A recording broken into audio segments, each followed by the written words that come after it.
Hello, celebrity gossip enthusiasts. I'm Travis Cronin. You're listening to Us Weekly's Hot Hollywood podcast.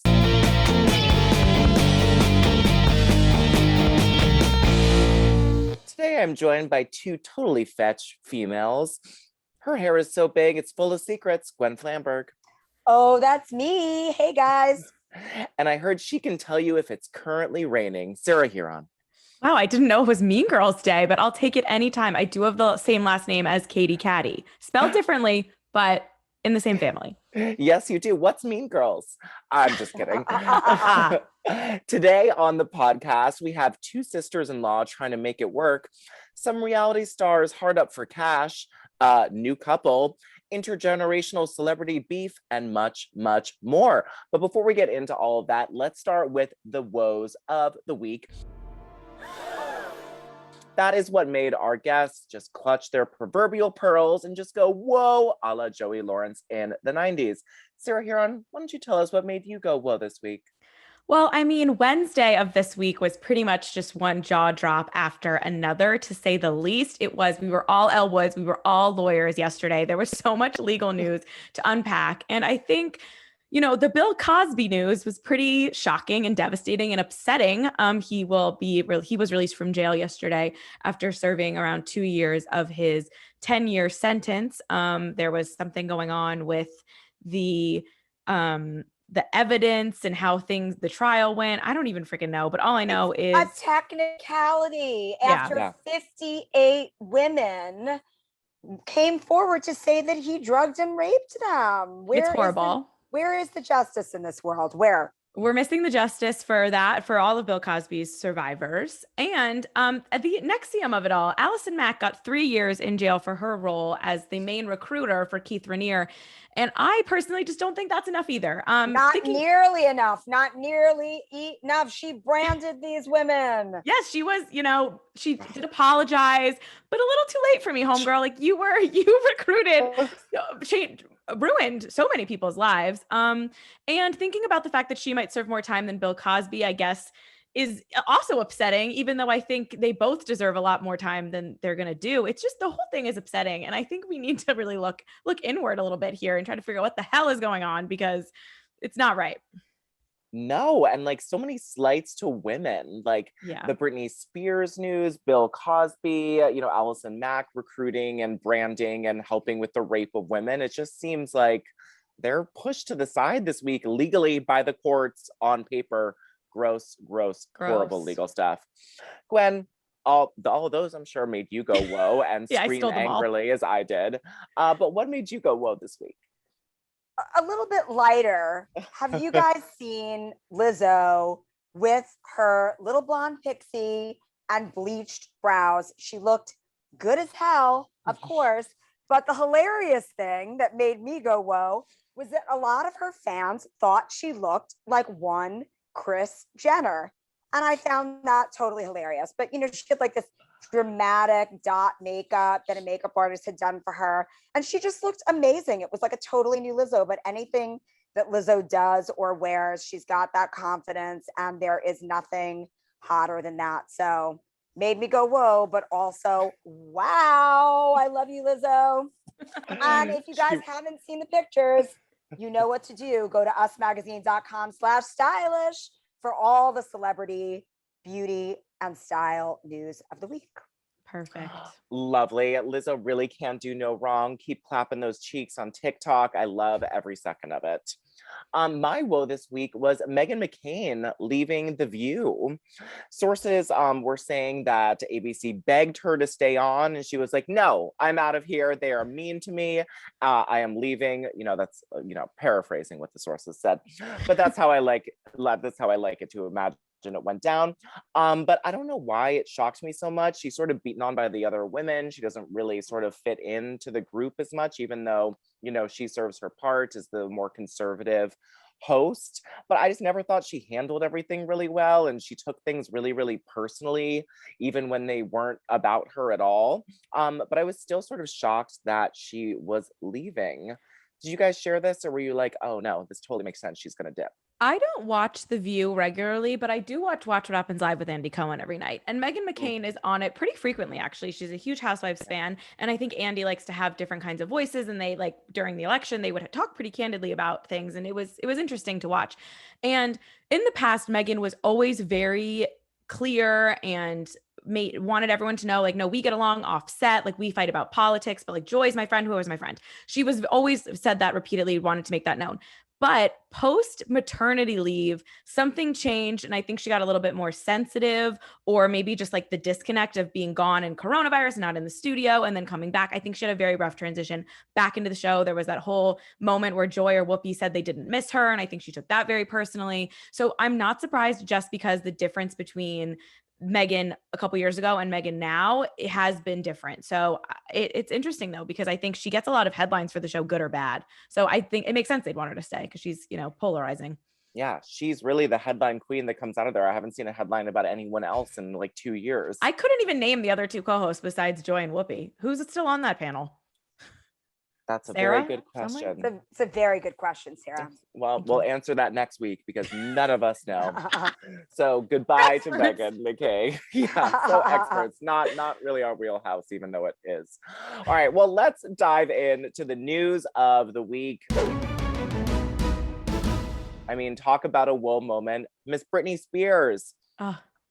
Every single person, I'm sure, in your life is texting you about it. You have seen the free Britney Instagram posts and stories. I have done it. And, now that she's finally spoken up publicly, everyone wants to know what her next steps are. Luckily, we have that information to you. So according to court documents attained by us, thank you, yes, we got them, Judge Brenda Penny signed an order naming Jamie, her father, and Bessemer Trust to serve as co-conservators, which was already decided months ago during the hearing. However, was most likely not signed until they allow the party to do their objections. Now, what this means is a judge ruled to keep Jamie and Bessemer Trust on as Britney's conservators, even after she, begged and pleaded with the court to take her dad off the payroll. So this was a huge affront to Britney. She just jetted off to Maui with her boyfriend. She's living her best Hawaiian life. And then the day after she left, the judge still kept Jamie in power. And I don't understand how anyone could do this. She told the judge in the hearing she wanted to sue her family, and that, quote, making anyone work against their will and taking all their possessions away, like credit card, cash, phone, passport, and placing them in the home where they work with the people who live with them. She, of course, said she can't get a baby. She is required to get an IUD, so she can't have children. It's just a mess. And the judge apparently did not hear her because they upheld her current conservators, and it's so messed up. Well, important to note that Britney and her court-appointed attorney have not officially filed to terminate the conservatorship, which is what Britney was saying she wanted to do in that heartbreaking 20-minute monologue, I'm going to call it. I mean, every time the judge told her to slow down because they were trying to make sure they got it all transcribed, it was just so upsetting because she was like, felt like she was like racing the clock. She had so much to say, so much built up, facts and sadness. And it was just devastating to listen to. But basically this all was from stuff that happened months ago, but it is interesting to note, of course, that the judge, signed it now. But we're still waiting for Britney to officially, we're hearing any day now, it needs to get through the courts that she will file now to end the conservatorship. What's so upsetting is that all of this happens on Britney's dime. She has to pay for this court-appointed lawyer who she doesn't even, feel represents her because she couldn't even pick her own freaking lawyer. And her dad, they're still getting all her money. It's such BS. It's not even funny, but we can't give up hope yet because she hasn't filed the paperwork to terminate yet. So there's still hope after the devastating court appearance last week. The thing that really butters my bun is just the bigger implication, because if Britney was male and not female, there would just be no talk of a conservatorship whatsoever. I agree. Because she's a woman, she has to deal with all of this. And it really, the misogyny of yesterday, this was something that really compounded it for me. And I just will stick with what I said on last week's podcast, which is free Britney.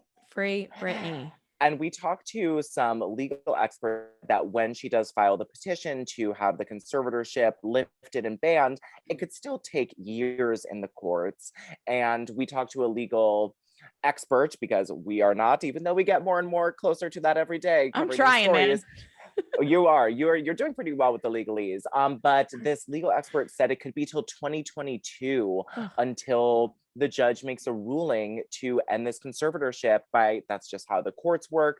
She would have to file the petition. It would have to be, signed off on. They would have to get their court date. Then they would have to have arguments, and then it could be years before she even can pretend to get her life back. What's also interesting to note is Jody Montgomery is who's like her in charge of her person, not her finances and stuff, but her person, her like caregiver, care manager, they call her, is blaming Jamie Spears like Britney did. But Jamie Spears is blaming Jody, trying to say that after he had to step back in 2019 for his health issues, that Jody got much more of the day to day, and she should be mad at Jody for, the medication or the rehab stays that she did not consent to, or, even like she said she was going to AA and then they wouldn't let her talk to the people she met in AA. Like the whole thing was just so backwards and made no sense. But now they're blaming each other. But again, blaming each other on Britney's dime. This is just such BS. BS and not Britney Spears. No, and not the good kind. Not the good kind. And a lot of celebrities have, almost like every single celebrity, especially every single female celebrity, has come out supporting Britney Spears. And I think one of note was Christina Aguilera's tribute to Britney on Twitter. She said, quote, "These past few days, I've been thinking about Britney and everything she is going through. It is unacceptable that any woman or human wanting to be in control of their own destiny might not be allowed to live as they wish. To be silenced, ignored, bullied, or denied support by those close to you is the most depleting, devastating, and demeaning thing imaginable." She continued to say, "The harmful mental and emotional damage this can take on a human spirit is nothing to be taken lightly. Every woman must have the right to their own body, her own reproductive system, her own privacy, her own space, her own healing, and her own happiness." She went on, but I think that really sums it all up. And it was lovely to see her former Mickey Mouse Club and VMA co-presenter Christina Aguilera come to her defense. But were you guys shocked that like every single celebrity was talking about Free Britney? It was so lovely to see everyone support her because she's not really known for having that many Hollywood friends. I think she just represents so much for all of us in like childhood and nostalgia. Absolutely, she sure does. Well, let's move on to a happier story. Meghan Markle and Kate Middleton going to make up. Yes, it's happening. We have heard from sources that Kate is reaching out to Meghan a lot more. She's sending notes, she's sending gifts. But we also heard from a source that this is all because the firm, i.e. the Kensington Palace, has sort of asked them to ask the royal staffers and people on their payroll to reach out to Harry and Meghan so they will stop bashing them. So, good that she's reaching out, even though maybe the intention is a little wrong, but happy that these two are in contact. They're both mothers and they have to, their babies are cousins. So I love to hear that any moving forward is happening with them. I completely agree. I love seeing these two as friends, and I hope that their friendship grows even deeper. Yeah, I don't know if I necessarily think it's going to mend all fences here by, sending a baby gift. Good for Kate. I think that this is a pivotal time since Lilibet is so young. They've been in California for such a long time.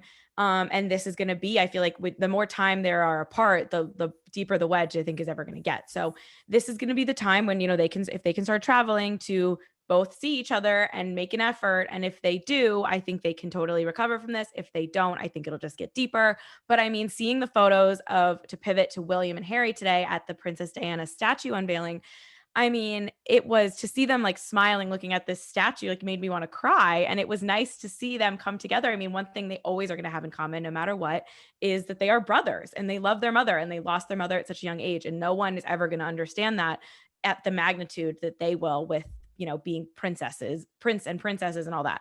So I think that you know, there's a chance. I mean, but then when I saw them talk at the funeral, I thought it looked friendly. And then we hear months later from the family friends that the second they're behind closed doors, they're at each other's throats.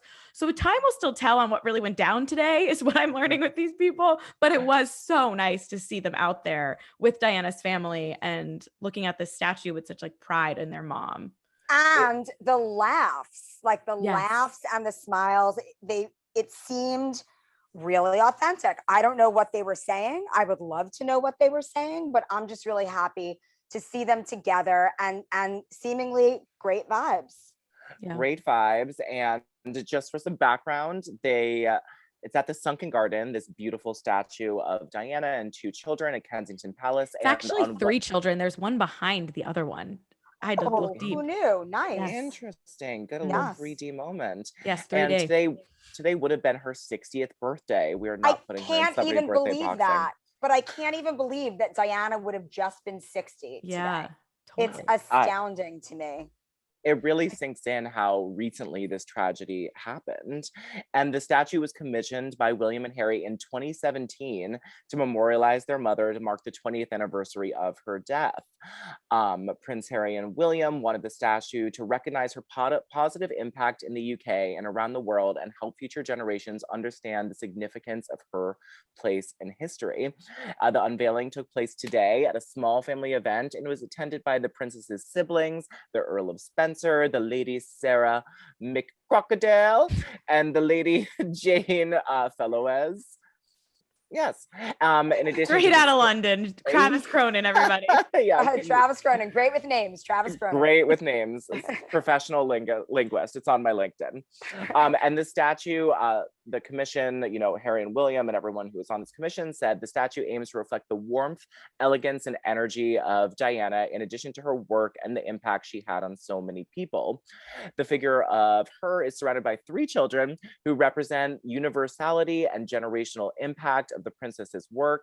The portrait and the style of her dress was based on the final period of her life as she gained confidence in her role as an ambassador for humanitarian causes and aims to convey her character and compassion. The statue is engraved with the princess's name and the date of the unveiling.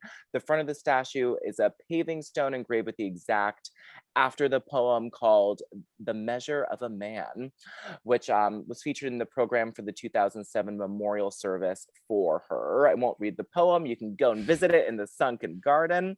It's a bronze statue. It was done by Ian Rank Broadley, and it is 1.25x life size, so just a little bit earlier. And we already got quotes from William and Harry about it.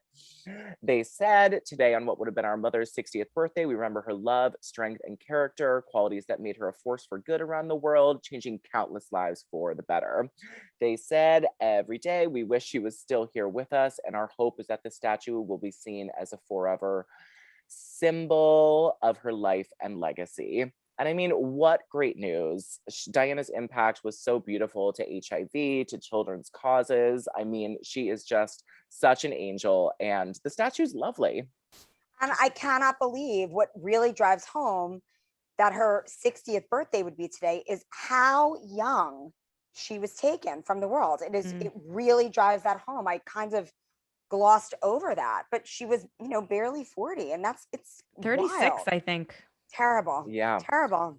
And the Sunken Garden was chosen because it was one of Princess Diana's favorite locations at the palace. She used to walk there like all the time, almost daily, they said. And they spent 1,000 hours in labor to fix it up for her with all her favorite flowers. That's amazing. So 1,000 hours, 4,000 individual flowers had been planted there. And just a rundown, 200 roses, 100 forget-me-nots, 300 tulips, 500 lavender plants, 100 dahlias, 50 sweet peas, and 400 meters of fine shortcut turf. There will be a quiz at the end of this. There will be a quiz. How many dahlias? Yes, it's 100. 100. 100 dahlias. Sounds lovely. Can't wait to see it in person. Well, let's move on to something way more scummy and sort of tragic. The Bachelor people getting these COVID loans. Sarah Huron, tell us about this mess. And it's not only the Bachelor people, there's a lot of people who are involved in this. And I'm sure we're going to be hearing a lot more. I personally know a few people who took out some of those PPP loans they shouldn't have. But tell us about the unveiling of all these Bachelor people and their businesses. Yes, I mean, wouldn't be a week without a Bachelor Nation scandal, and you can find out everything on Us Weekly's Here for the Right Reasons podcast, hosted by yours truly. But yes, Tayshia Adams, Colton Underwood, Ari and Lauren, and Dale Moss were the names that were pulled out from Bachelor Nation this week for getting paid protection program loans. These were loans that the government created for small businesses during coronavirus to pay their employees and keep their businesses alive. So Tayshia, for example, got 20 grand to through a small business administrated back loan. And her rep said, as a business owner, television host, and podcast host and brand ambassador, Tayshia obtained a PPP loan that enabled her to hire an employee, someone who was previously unemployed, to whom she offers market-based pay and benefits. Since exhausting the PP loan funds, but in light of the growing economy, Tayshia was committed to retaining her employee for the foreseeable future. Colton, meanwhile, got 11 grand for his nonprofit for cystic fibrosis. Seems to be a little bit more legit since it was for his charity. His rep has maintained that he did not get any of the money himself. Ari and Lauren have an LLC titled Instagram Husband. This is the Ari and Lauren who did recently just buy a second home in Hawaii and welcome twins. They got a 20 grand loan for Instagram Husband, aka just being an influencer, and Dale Moss was also granted a 20 grand loan, but according to the documents was actually not given the funds yet. But overall, I mean, people are saying this is kind of a joke, right? Like, these people can make 20 grand on a flat tummy tea ad, on any sort of ad. These loans were created for people to not hire people, also, by the way, to maintain existing employees. So the Tayshia thing gets a little confusing there.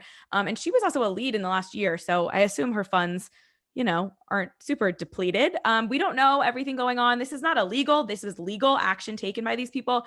People are just calling it out for maybe being a little shady, a little sketchy, and not necessarily what the government was planning when they created this program. It wasn't for Bachelor Nation or influencers to maintain their influence, to put it lightly. That Ari and Lauren one really just rubs me the wrong way. And they're the only ones who haven't said anything about it. Like, it's classic. Oh God, Gwen, do you want to see them all locked up and jailed?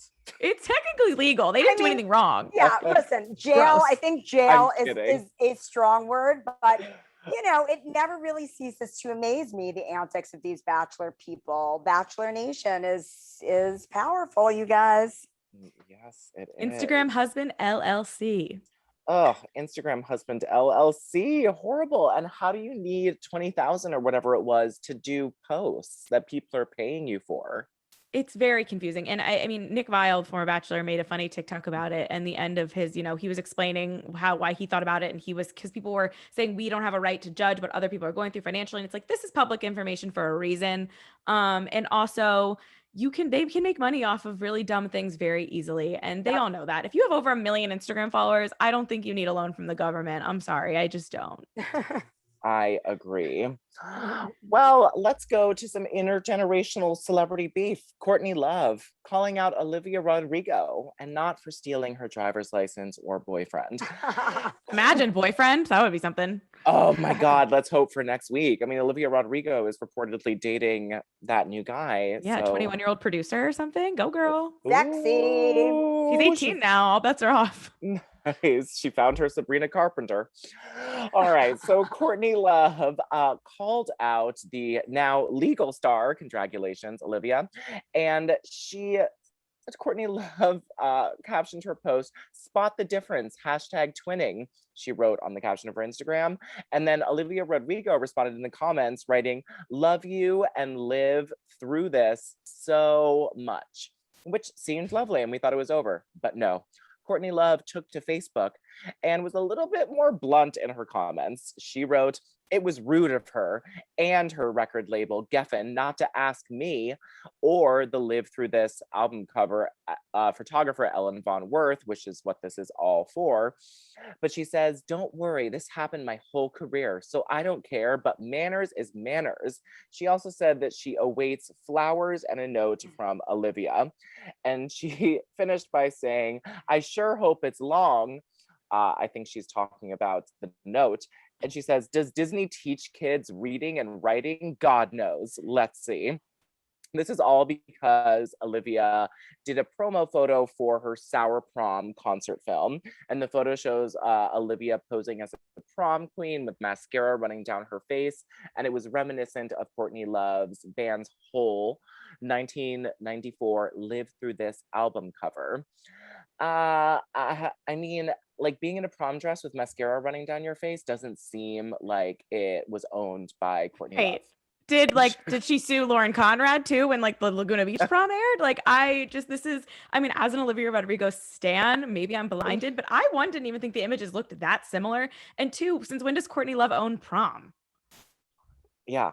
True. I mean, the image is so like Olivia's brand. Yeah. So Yeah. I totally think it's okay. Courtney Love is a little bit wacky, but I will say that once I saw Courtney Love perform at the Hammerstein Ballroom in New York City, and she came up from the stage wearing angel wings and she looked amazing. So like, I think Courtney Love is an icon. I just think that, you know, not everything is about you, but it's hard for rock stars who are narcissists to wrap their head around that. So. And isn't like music like always, you know, taken from each other? Referential. It's a cycle. I don't know. I feel like she didn't need to go this hard, but whatever. Yeah, and after Olivia was like, "Oh my God, I love you," and like live for this, and she was like, "This bitch," you know, like how does that like anger her even more to this like 18-year-old? It was very, very strange. A random one. A very random one. All right, well, let's talk about, you know, I have no segue for random in this. It's just sad. Khloe Kardashian and Tristan. Sarah, before I spill the tea on her next baby and what she's going to do about it, why don't you give us a little update on what is going on with Khloe and Stormfront? Well, as we know, Khloe and Tristan broke up last month. There's a lot more, you know, allegations flying around about Tristan and his extracurricular activities. But that did not stop him. 3 girls, 1 room. Exactly. That did not stop him from, you know, wishing her happy birthday with a touching tribute that said, "Thank you for not just being an amazing partner, mommy, best friend, but also the kindest, caring, most loving human being I've ever met. Your love and spirit is courageous to all who have met you." Oh, contagious, which obviously Tristan hasn't caught it. Contagious to all who have met you. Thank you for always being there for me and putting our family first. I love you so much. Have an amazing day. So, you know, Tristan going hard with the birthday note. We're not going to forget, Tristan, third trimester Thompson, what you did. And a source then told us that Khloe does still love Tristan. They're not going to get back together anytime soon, but she's not ruling it out because they spend pretty much 24/7 together. And now that she broke up with him, they're not around each other as much anymore. And she's just trying to adjust and transition into being friendly co-parents and separate her emotions from them. So, you know, the insider noted that Tristan's alleged infidelity played a factor into them not being able to make it work. Quote, "They were doing well up until those girls came out saying they hooked up with Tristan. She struggles because Tristan is the father of True and she wants to be on good terms with him, but is having trouble because she sees him as a cheater and thinks it'll continue to happen if she takes him back." I mean, has Khloe finally seen? She's not wrong. Yeah, wrong. I don't know, you guys. I worry that he's gonna wiggle his way in again, but I really hope she stays strong. Gwen, do you have any words for Khloe about Tristan and hopefully to not take him back? Stay strong and don't put anything else in your lips. That's what I have to say to Khloe.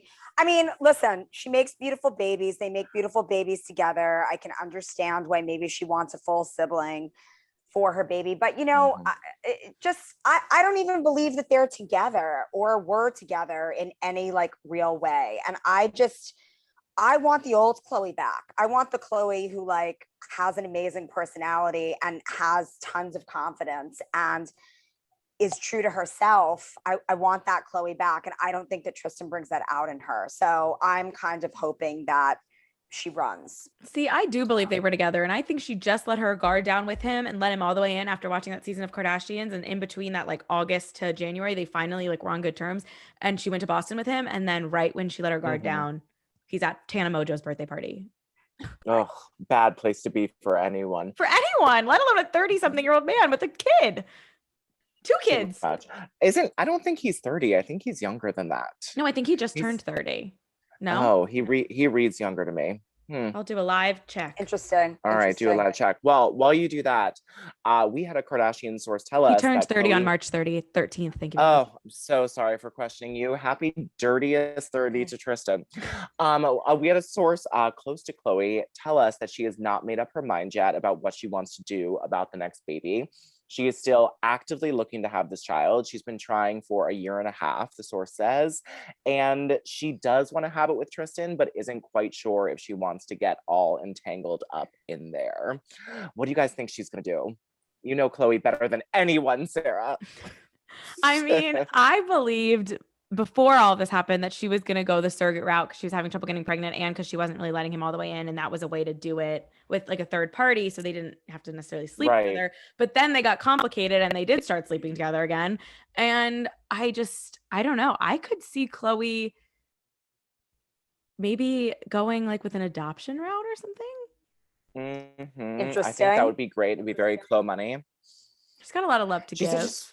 True. She does, and she's a sweet soul. She's 37. All right. She's gonna have to make this decision soon, but she's 37. All right. Well, do you guys know what it's time for? Sink or ship.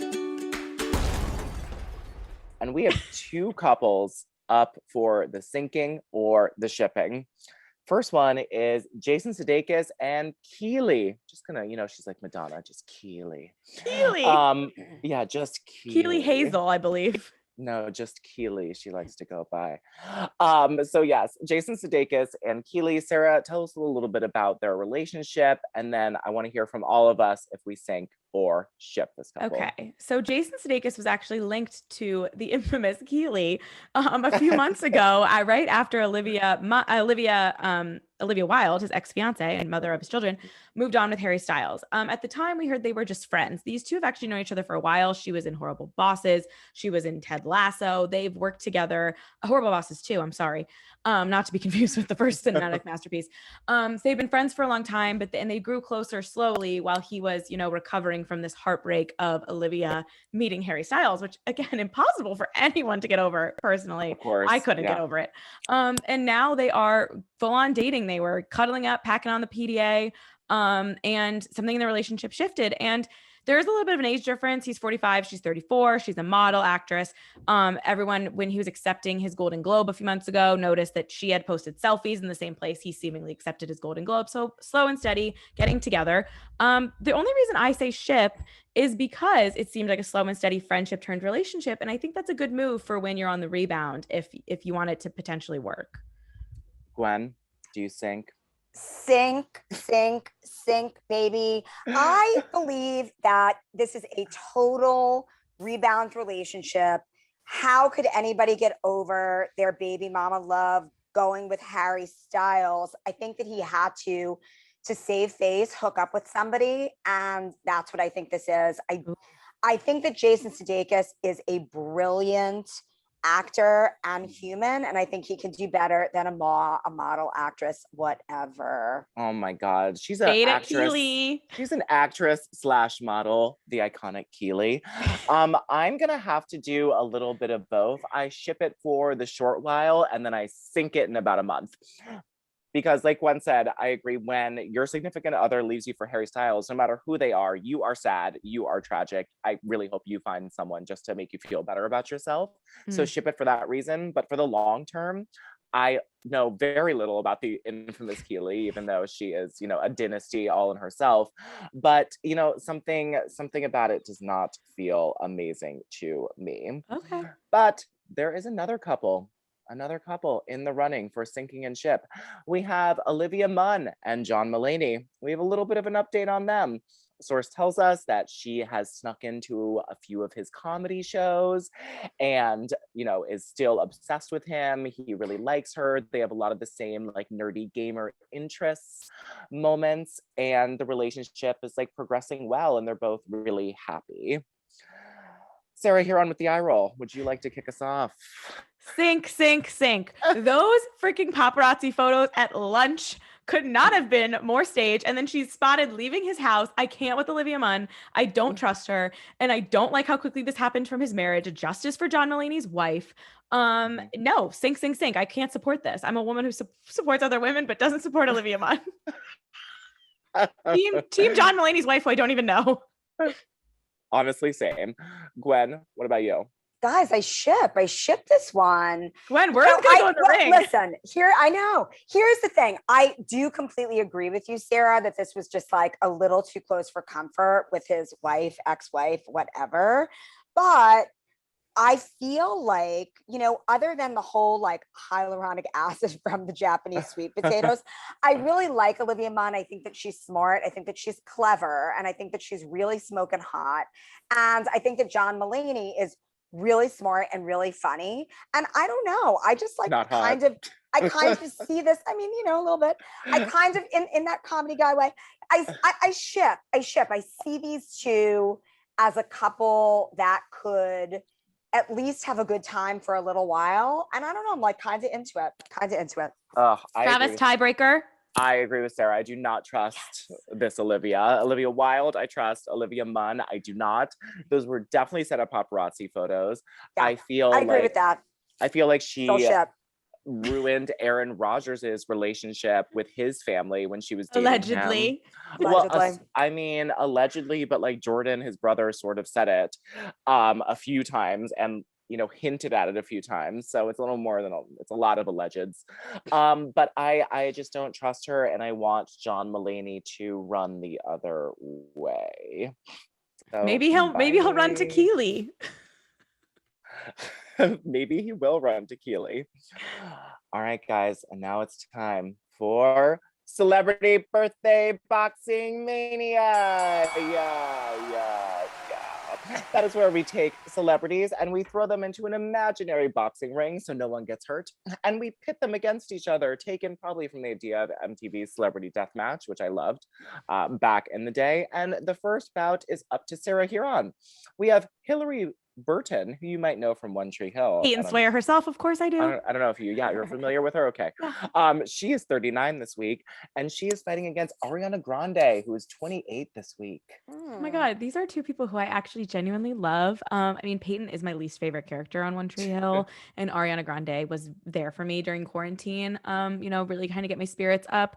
So I'll give it to Ariana, even though the character of Peyton Sawyer would probably hate her, and that would be a good match, but I'll go Ari. Oh, wow. I didn't see that coming. Me neither. All right, I'm keeping you guys on your toes. You are. All right. Goodbye, Hillary. Okay, Gwen, next one's to you. Missy Elliott, 50 this week. Congratulations to Missy Elliott. You look incredible.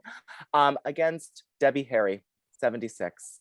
I mean, Travis, how could you pit these two against each other? Here's the thing. Missy Misdemeanor Elliott, who I would ordinarily give the prize to no matter what, because she'd be drinking tequila, she'd get in the ring, she would just like strangle whoever else was in there, lovingly, of course. But she would not do that to Debbie Harry, known as Blondie. And wait a second, how old is Debbie Harry? 76. That's right. All right. So this is a full-on tie.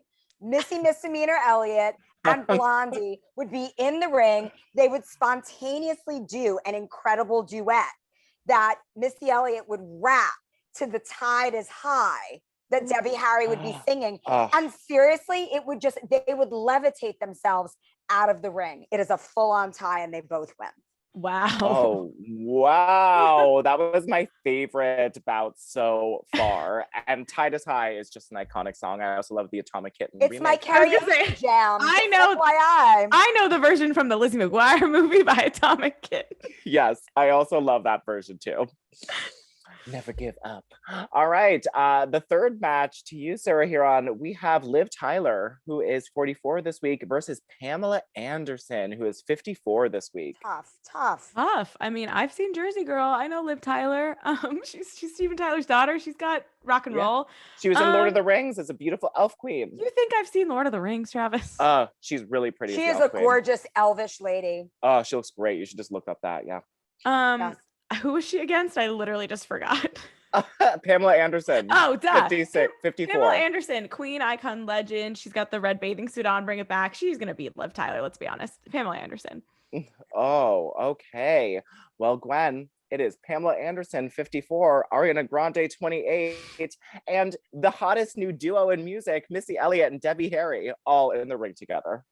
So everybody would just bow down to 76-year-old Debbie Harry, and that would be that. Oh, beautiful. Debbie Harry, your heart of glass is saved in this boxing match. Congratulations to her. And thank you to my co-hosts, Sarah and Gwen. Really, thank you. You guys are great for helping me spill this piping hot celebrity this week. Again, this is Travis Cronin on the Hot Hollywood podcast or YouTube show, however you like to take it in, with your weekly peek into the glamour, glitter, fashion, fame of your favorite celebrities. After all, they're just like us.